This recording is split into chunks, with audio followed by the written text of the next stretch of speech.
이 영상을 끝까지 보시면 여성의 마음을 움직이는 단 하나의 말이 어떻게 관계를 바꾸는지 알게 되실 겁니다. 단순히 말 잘하는 사람이 아니라 말을 통해 따뜻한 인상을 남기는 사람, 그 사람이 기억에 남습니다. 지금 당신의 다음 한마디가 누군가의 마음에 스며드는 순간이 되기를 바랍니다. 한마디 말이 사람의 하루를 바꿉니다. 무심한 말 한 줄에 괜히 마음이 저려오고 따뜻한 말 한마디에 고요했던 가슴이 물결치죠. 특히 중년의 말은 다릅니다. 어릴 땐 몰랐습니다. 말보다 마음이 먼저라는 걸. 하지만 나이가 들수록 우리는 말을 고르게 되고 그 말 뒤에 실린 감정을 더 깊이 느끼게 됩니다. 혹시 이런 적 없으셨나요? 좋은 인상을 주고 싶어 조심조심 꺼낸 말이 오히려 벽이 되어 돌아왔던 순간, 상대는 웃고 있지만 그 눈빛은 식어가던 순간, 중년의 연애는 화려한 고백보다 조용히 스며드는 한마디에서 시작됩니다. 그 말이 어떤 기교가 아니라 정말 나를 위해 꺼낸 마음이라는 걸 느낄 때 비로소 사람과 사람이 연결되기 시작하죠. 오늘 이 영상은 단순히 여자들이 좋아하는 말을 알려주는 콘텐츠가 아닙니다. 그보다 더 근본적인 질문을 던집니다. 어떻게 하면 내 마음이 그녀에게 닿을 수 있을까? 어떤 말이 진짜 나를 괜찮은 사람처럼 기억하게 만들까? 우리는 다 알고 있습니다. 말은 기술이 아니라 태도이고 마음이라는 걸요. 그래서 이번 시간엔 실제 사례와 감정을 바탕으로 중년 여성들의 마음을 부드럽게 열었던 5가지 말에 대해 이야기해 보려 합니다. 각각의 말에는 단순한 표현을 넘어 관계를 이어주는 실마리가 숨어 있습니다.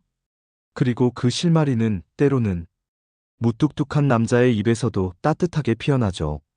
지금부터 그 이야기를 하나씩 열어보겠습니다. 그럴 수도 있겠네요 라는 여유의 언어. 서울 은평구의 마을극장에서 자원배우로 활동하던 58세 김혜숙 씨는 작은 연극 무대보다 더 긴장되는 순간이 바로 일상 대화 속의 단어들이었다고 말합니다. 무대에서는 대사를 외우면 되지만 현실에서는 매 순간 말이 마음처럼 흐르지 않았기 때문이죠. 그녀는 한때 조연이었던 무대에서 대사를 바꿔보자고 제안했다가 연출에게 이렇게 들었던 기억이 있습니다. 배우는 대본만 따라오세요. 판단은 제가 합니다. 그 말은 혜숙 씨에게 한동안 말을 아끼게 만든 결정적인 사건이었습니다. 그런 그녀가 조심스레 마음을 연 사람은 무대 밖의 조명기사 60세 정남수 씨였습니다.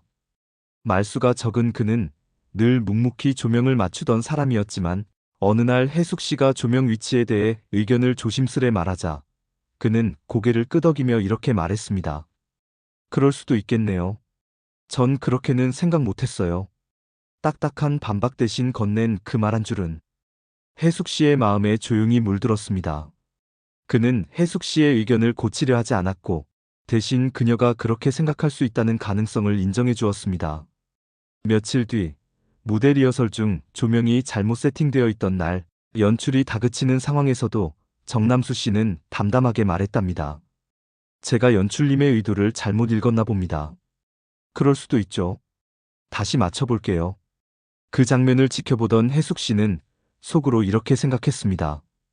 어떻게 저렇게 말을 부드럽게 할 수 있을까? 그 순간 그녀의 머릿속에 오래전 자신이 받은 그 말과 지금 이 남자의 말이 나란히 떠올랐습니다. 전자는 벽이었고 지금의 말은 문이었습니다. 그럴 수도 있다는 말은 논리의 틈이 아니라 여유의 틈을 만들어줍니다. 그리고 그 틈 사이로 마음은 조용히 스며듭니다. 중년의 대화에서 여성들은 정답보다 여백을 원합니다. 꼭 맞는 말을 원해서가 아니라 그 틈을 통해 자신의 감정을 다치지 않고 꺼내고 싶기 때문이죠. 혜숙 씨는 말했습니다. 그 사람은 내 의견을 바꾸려 들지 않았어요. 그냥 그럴 수도 있겠다고 말했을 뿐인데 그 말에 제 마음이 편안해졌어요.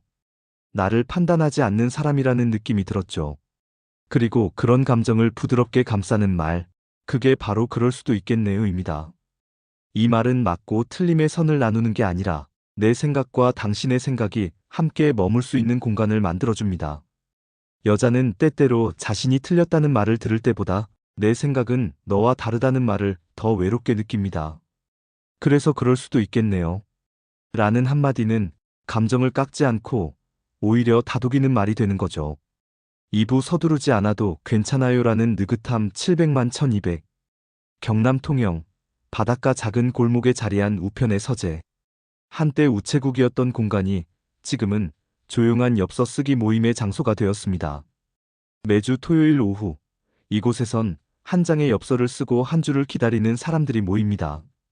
58세 김윤선 씨는 서울에서 이혼한 뒤 도시의 소음과 사람들로부터 멀어지고 싶어 이곳에 내려왔습니다.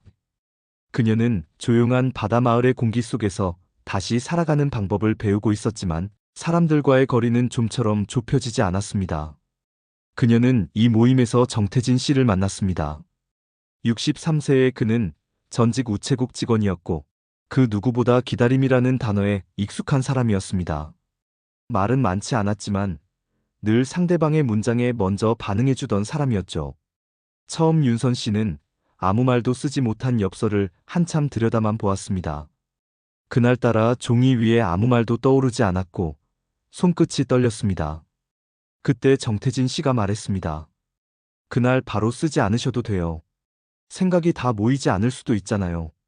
그 말에 윤선 씨는 얼어붙었던 어깨가 조금 풀리는 걸 느꼈고 종이에 오늘은 그냥 마음이 조용했으면 좋겠다는 한 줄을 적을 수 있었습니다. 시간이 흐르며 두 사람은 같은 테이블에 앉게 되었고 같은 문구점에서 엽서를 고르고 같은 시간에 차를 마셨습니다. 어느 날 윤선 씨가 엽서를 앞에 두고 망설이던 순간 태진 씨는 말했습니다. 언젠가 쓰게 될 말도 있어요. 그 말이 당신 안에서 길을 찾을 때까지 저는 그냥 기다릴게요.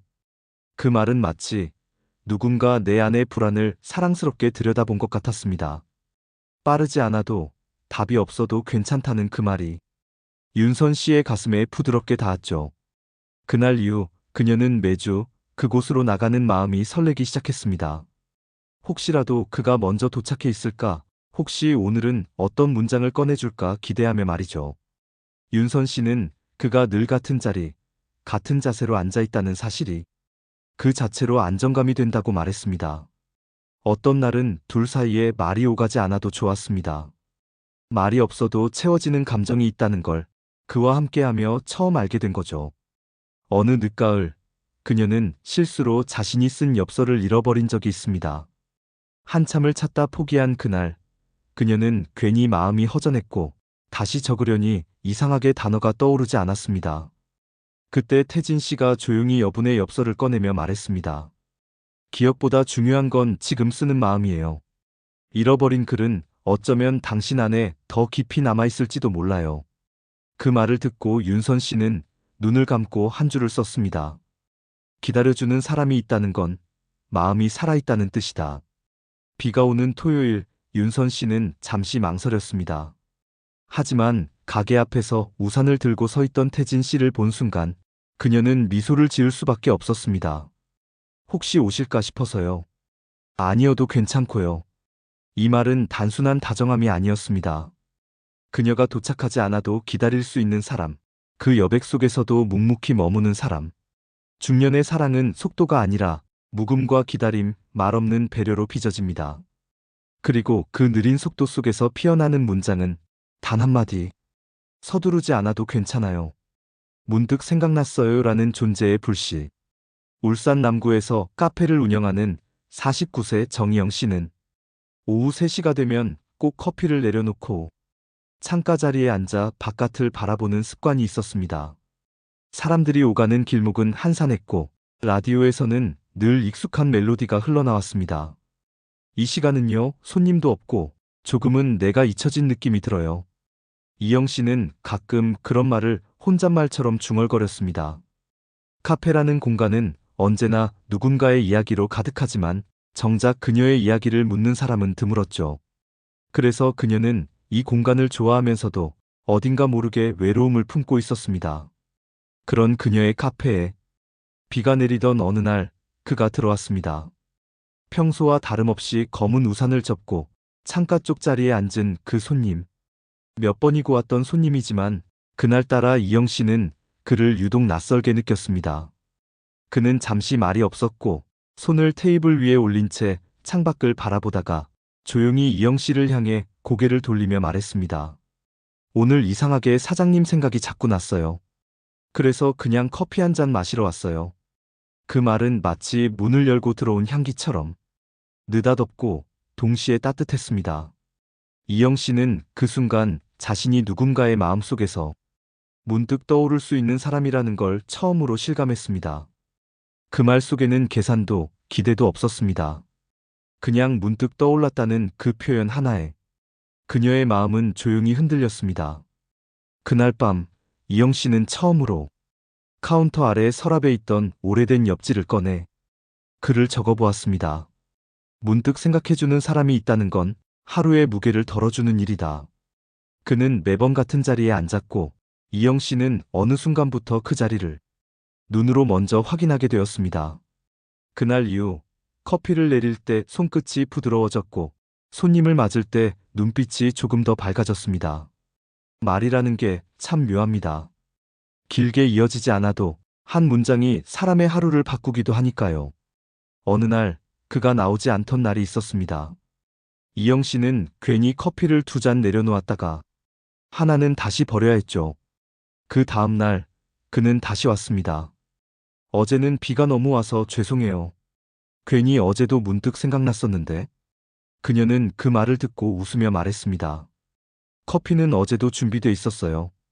문득 생각났어요라는 말은 그녀에게 고백이 아니었습니다. 그보다 더 조용하고 진심 어린 존재의 증명이었죠. 그 말 이후로 그녀는 자신의 자리를 조금 더 환하게 정리했고 그가 앉는 자리에 작지만 향기 좋은 꽃 한 송이를 놓았습니다. 누군가의 기억 속에 살고 있다는 감각은 중년이 된 여성에게 가장 깊은 위로가 됩니다. 그리고 그 위로는 어떤 화려한 말보다 문득 생각났다는 말 안에 담겨 있었습니다. 오늘 하루 좀 무리하신 건 아니죠? 라는 진심 어린 체크. 충남 논산에서 농사를 짓는 55세 배수경 씨는 매주 수요일 장이 서는 날이면 아침 해가 뜨기도 전에 장바구니를 들고 집을 나섰습니다. 파 한 단, 마늘 한 접, 그리고 직접 농사지은 채소를 몇 단 묶어 5일장에 내다 파는 게 그녀의 주된 수입원이었습니다. 그날도 비닐 장판 위에 물기 묻은 손으로 채소를 정리하고 점심 무렵이 되자 오래된 단골 국밥집으로 발걸음을 옮겼습니다. 거기선 늘 혼자 말없이 허리를 펴고 따뜻한 국물 한 숟갈에 체력을 채우곤 했죠. 국밥집에 앉은 배수경 씨 앞에 뜻밖의 인물이 먼저 와 있었습니다. 두어 번 장터 어귀에서 스쳐본 적 있는 남자 60세의 박영기 씨. 그는 장터 옆 공방에서 나무 수저를 깎아 파는 사람이었고 항상 말없이 일하는 모습이 인상적이었습니다. 그날따라 박영기 씨는 평소와 달리 조심스레 입을 열었습니다. 오늘은 좀 여유 있게 장 보신 것 같네요. 요즘 따라 얼굴에 기운이 더 도는걸요. 말끝은 다정했지만 수줍었고 그의 시선은 국밥 김 사이를 맴돌다 조심스럽게 수경 씨의 얼굴에 닿았습니다. 수경 씨는 그 말에 놀란 듯 숟가락을 내려놓고 한참이나 국밥 속을 들여다보았습니다. 그 말은 단순한 인사도 형식적인 관심도 아니었습니다. 그녀는 몇 년 만에 처음으로 누군가가 자신의 컨디션을 살펴준다는 느낌을 받았다고 했습니다. 그날 이후 국밥집에서 마주치는 두 사람은 서로 눈인사를 나누는 사이가 되었습니다. 어느 날은 수경 씨가 평소보다 늦게 도착했고 그는 이미 식사를 마치고 있었지만 자리를 뜨지 않고 기다리고 있었습니다. 수경 씨가 자리에 앉자 박영기 씨는 낮은 목소리로 말했습니다. 오늘 안 오시면 어쩌나 했어요. 날씨가 제법 쌀쌀하더라고요. 혹시 감기라도 드셨나 걱정했습니다. 그 말에 수경 씨는 순간 멍하니 앉아 있었고 마음 한켠이 묘하게 저려왔다고 했습니다. 마치 오래 잠가두었던 감정의 문이 낯선 따뜻함에 조심스럽게 열리는 듯한 기분이었기 때문입니다. 그날 저녁 수경 씨는 집으로 돌아가 부엌 거울 앞에 섰습니다. 그리고 오랜만에 얼굴에 로션을 발랐습니다. 피부보다 먼저 마음이 건조했다는 걸 그제야 깨달았기 때문이죠. 사람의 말은 마음보다 먼저 도착할 때가 있습니다. 그리고 그 말이 머문 자리는 긴 시간 동안 따뜻하게 남아있죠. 오늘 하루 좀 무리하신 건 아니죠? 그 한마디는 수경 씨에게 괜찮냐는 의미를 넘어서 당신의 하루를 나는 지켜보고 있다는 조용한 마음의 고백이었습니다. 그녀는 그 이후 장날이면 국밥집으로 조금 일찍 향했습니다. 어쩌면 또 마주칠 수 있을까? 혹시 오늘도 무슨 말을 건네줄까? 그 따뜻한 한 문장을 다시 듣고 싶어서요. 어느 날은 그가 먼저 국밥 2그릇을 주문해두고 기다리고 있었습니다. 그녀가 도착하자 수줍은 미소로 말했죠. 혼자 드시는 것도 좋지만 둘이 먹으면 국물도 덜 식는답니다. 그날 수경 씨는 국밥보다 그의 말에서 더 큰 온기를 느꼈습니다. 말에는 체온이 담기고 그 체온은 무너진 감정의 벽을 천천히 데워주곤 하니까요. 그 후로 두 사람은 자주 같은 시간에 식당에서 만났고 어느 순간엔 서로 말없이 자리에 앉아도 어색하지 않았습니다. 가끔은 말보다 눈빛이 먼저 인사를 대신하고 국밥 사이로 오가는 조용한 관심이 그들의 관계를 천천히 키워갔습니다. 말의 시작은 작았지만 그 파장은 오래도록 남아 배수경 씨의 일상과 마음속에 조용한 물결을 만들어냈습니다. 그리고 이제 그녀는 장날이면 국밥집으로 가는 길에 마치 누군가를 기다리는 사람처럼 입꼬리가 살짝 올라갑니다. 그건 누가 시켜서가 아닌 마음이 먼저 움직이는 반응이었습니다. 그 한마디, 오늘 하루 좀 무리하신 건 아니죠? 그건 단순한 문장이 아니라 그녀에게 아주 오랜만에 건네진 애정의 시작이었습니다. 느린 춤처럼 다가온 인연. 장날이 끝나갈 무렵 수경 씨는 시장 뒷골목의 조그마한 악기점 앞에 멈춰섰다. 창문 너머로 낡은 통기타 하나가 기댄 채 놓여 있었다. 그 위로 바람결에 달그락 흔들리는 바람종이 작은 소리를 냈다. 예전에 저 소리 들으면 마음이 잠시 멈췄었는데 수경 씨는 속으로 혼잣말처럼 말했다. 그 순간 뒤에서 낯익은 목소리가 들려왔다. 이 동네에서 이런 소리 반가워하는 사람, 이제는 드문데요. 그였다.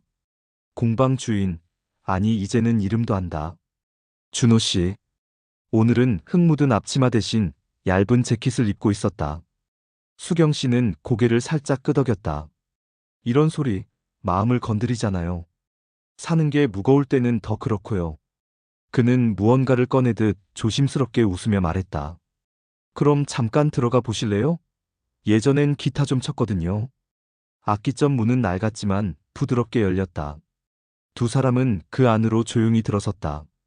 먼지 낀 악보들 사이로 오래된 향내가 스며 있었고 그곳에는 세월이 잠시 멈춘 듯한 정적이 흐르고 있었다. 그가 조심스레 기타를 들고 앉아 몇 음을 튕겼다. 뜻밖에도 선율은 유창했다.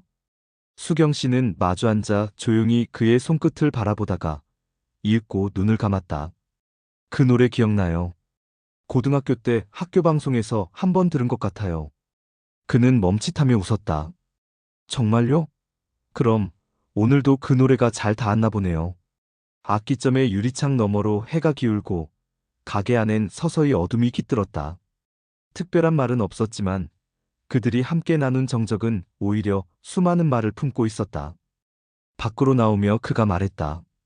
다음 장날에도 이 기타 소리 들려드릴 수 있을까요? 수경 씨는 고개를 들었다. 여전히 거리에는 사람들로 붐볐지만 그녀의 시야엔 그 남자만 보였다. 다음 장날 저도 노래 하나 들려드릴게요. 가사는 없지만 제 마음이 들어있는 걸로. 그날 밤 그녀는 거울 앞에 앉아 머리를 다듬었다. 몇 가닥 흰머리를 스치며 웃었다. 이제 나도 누군가에게 노래가 될 수 있을까? 수경 씨의 메모장에는 짧은 한 줄이 새겨졌다. 사람의 마음은 느린 춤처럼 다가온다. 너무 늦지 않게, 너무 조용하게. 이제 그녀는 안다. 다시 불러온 마음은 나이와 계절을 초월해 천천히 피어난다는 것을. 그리고 아마도 그 다음 장날, 기타와 국밥이 함께 놓인 식탁에서 그들은 다시 마주 앉을 것이다. 이제는 말보다 음이 흐르는 시간 속에서 사람과 사람 사이의 마음은 꼭 크고 강렬한 계기로만 이어지는 것이 아닙니다. 가끔은 조용한 거리의 기타 소리, 익숙한 장터의 공기, 아니면 국밥 한 그릇의 온기로도 다시 마음은 피어납니다. 수경 씨처럼 말이 서툴렀던 당신도 괜찮습니다. 때로는 말하지 못했던 이야기가 오히려 더 깊은 울림으로 남게 되는 법이니까요. 지금도 조용히 누군가를 떠올리는 당신에게 이 이야기가 작은 용기가 되기를 바랍니다. 혹시 당신도 그 사람과 다시 마주 앉고 싶으신가요? 말은 없지만 마음은 아직 거기 있다면요. 이런 이야기가 좋았다면 구독과 좋아요를 눌러주세요. 당신의 이야기에도 언제든 귀 기울일 준비가 되어 있습니다.